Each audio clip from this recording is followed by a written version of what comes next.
Swami Vivekananda youth foundation, Nehru ಯುವ ಕೇಂದ್ರ, CBR ರಾಷ್ಟ್ರೀಯ ಕಾನೂನು ವಿಶ್ವವಿದ್ಯಾಲಯ ಹಾಗೂ ಮಹಾತ್ಮ ಗಾಂಧಿ ಗ್ರಾಮೀಣಾಭಿವೃದ್ಧಿ ಮತ್ತು ಸಮಾಜ ಪರಿವರ್ತನಾ ಟ್ರಸ್ಟ್ ವತಿಯಿಂದ ಮತದಾರರ ನೋಂದಣಿ ಅಭಿಯಾನ ಕಾರ್ಯಕ್ರಮವನ್ನು ಶಿವಮೊಗ್ಗದಲ್ಲಿ ನಡೆಸಲಾಯಿತು.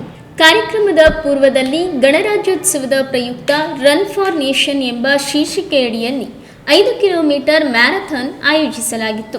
ಸಂಚಾರಿ ಪೊಲೀಸ್ ವಿಭಾಗದ ಇನ್ಸ್ಪೆಕ್ಟರ್ ಸಂತೋಷ್ ಕುಮಾರ್ ಅವರು ಉದ್ಘಾಟಿಸಿದರು. ಈ ಸಂದರ್ಭದಲ್ಲಿ ಸ್ವಾಮಿ ವಿವೇಕಾನಂದ ಯೂತ್ ಫೌಂಡೇಶನ್ನ ಅಧ್ಯಕ್ಷರಾದ ಶ್ರೀ ಸೋಮಶೇಖರ್, ಮಹಾತ್ಮ ಗಾಂಧಿ ಟ್ರಸ್ಟ್ನ ನಿರ್ದೇಶಕರಾದ ಕೆಸಿ ಬಸವರಾಜ್ ಅವರು ಹಾಜರಿದ್ದರು. ಮ್ಯಾರಥಾನ್ ನೆಹರು ಕ್ರೀಡಾಂಗಣದಿಂದ ಆರಂಭಗೊಂಡು ಕುವೆಂಪು ರಸ್ತೆ, ಜೈನ್ ಸರ್ಕಲ್, ದುರ್ಗಿಗುಡಿ ಮುಖ್ಯ ರಸ್ತೆ, ಗೋಪಿ ಸರ್ಕಲ್, ಶಿವಪ್ಪನಾಯಕ ಸರ್ಕಲ್ ಹಾಗೂ ಮಹಾವೀರ ಸರ್ಕಲ್ ಬಳಸಿ ನೆಹರು ಕ್ರೀಡಾಂಗಣದಲ್ಲಿ ಅಂತ್ಯಗೊಂಡಿತು. ಪ್ರಥಮ, ದ್ವಿತೀಯ ಹಾಗೂ ತೃತೀಯ ವಿಜೇತರಿಗೆ ಪಾರಿತೋಷಿಕಗಳನ್ನು ನೀಡಲಾಯಿತು ಹಾಗೂ ಸ್ಪರ್ಧೆಯಲ್ಲಿ ಭಾಗವಹಿಸಿದ 100 ನೋಂದಣಿದಾರರಿಗೆ ಮೆಡಲ್, ಸರ್ಟಿಫಿಕೇಟ್ ಹಾಗೂ ಟಿ ಶರ್ಟ್ ವಿತರಿಸಲಾಯಿತು.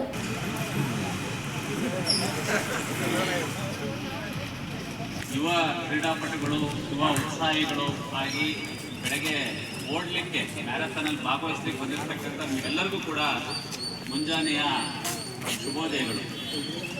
ನಮಸ್ಕಾರ ಎಲ್ಲರಿಗೂ. ಜೊತೆಗೆ ಈ ಕಾರ್ಯಕ್ರಮವನ್ನು ಆಯೋಜನೆ ಮಾಡಿರ್ತಕ್ಕಂಥ ಸ್ವಾಮಿ ವಿವೇಕಾನಂದ ಯೂತ್ ಫೌಂಡೇಶನ್ನ ಅಧ್ಯಕ್ಷರು ಸೋಮಶೇಖರ್ ಅವರು, ಕಾರ್ಯದರ್ಶಿ ರಾಜೇಶ್ ಅವರು ಮತ್ತು ಎಲ್ಲ ಗೆಳೆಯರ ಬಳಗಕ್ಕೆ, ಜೊತೆಗೆ ನೆಹರು ಯುವ ಕೇಂದ್ರದ ಯುವ ಸಮನ್ವಯಾಧಿಕಾರಿಗಳಾಗಿರ್ತಕ್ಕಂಥ ಪೊಲೀಸ್ ಇಲಾಖೆಯ ಅಧಿಕಾರಿಗಳು ಮತ್ತು ಬೇರೆ ಬೇರೆ ಇಲಾಖೆಗಳ ಅಧಿಕಾರಿಗಳು ನಮಗೆ ತುಂಬಾ ಸಹಕಾರವನ್ನು ಕೊಡ್ತಾ ಇದ್ದಾರೆ. ಅವರಿಗೂ ಕೂಡ